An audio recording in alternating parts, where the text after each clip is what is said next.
विचार किए कि अपने साथ हुए अपमान को किसी को बताना नहीं चाहिए। हाँ, 9 चीजें छिपा के रखनी चाहिए, जिसमें से कुछ कुछ महत्वपूर्ण चीजें ध्यान में रखना। क्या बोले? अपने धन को छिपा के रखना चाहिए, सबको बताते मत फिरो। आजकल एक से एक पागल घूम रहे हैं, थोड़ा रुपया पैसा हो जाए तो सफेद कुर्ता पहन के फ्रंट जेब में सामने में 500 का बंडल लेके घूमते हैं पैसा दिखाने के। ऐसा जेब फुला के घूमते हैं कि बंडल है मेरे पास।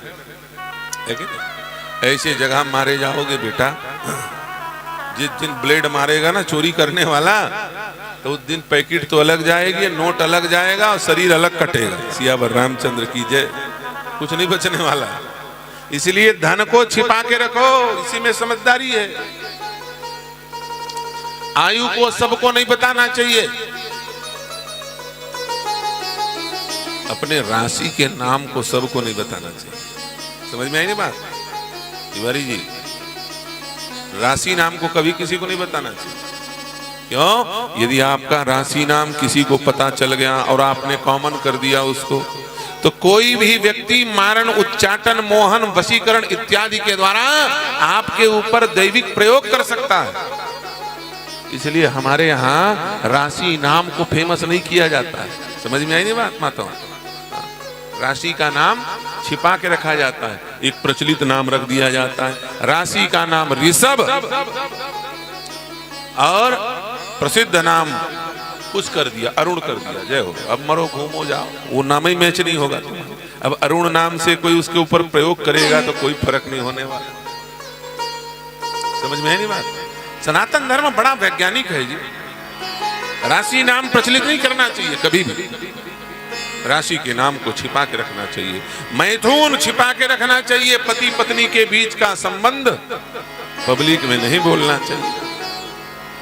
अपने भेद को छिपा के रखना चाहिए। तुम्हारी कोई बात हो, तुम्हारे मोबाइल का पासवर्ड हो, तुम्हारे बैंक का पिन कोड हो, तुम्हारे एटीएम का कोड हो, तुम उसको अपने घर के दरवाजे में छाप दो। ये पागलों का काम है कि नहीं है? कुछ बचेगा? 1 रुपया नहीं बचने वाला, स्वाहा हो जाओगे। इसलिए उसे छिपा के रखो, भेद छिपा के रखो, अपनी कमजोरी छिपा के रखो। और कहीं पर विदेश जाने पर, परदेश जाने पर यदि आपके साथ कोई अपमान हो गया हो तो उसे छिपा के रखो, किसी को बताना मत। बाद में मौका लगने पर वही लोग तुम्हारा अपमान करेंगे, भले तुम्हारी पत्नी क्यों न। तुम यहां से चित्रकूट गए, किसी ने जूता मार दिया, अकेले थे, कोई चुपचाप सह के आ जा। अब आके फोन लगा कि पत्नी को बोले हम यहाँ आए थे, हमको जूता मार दिया।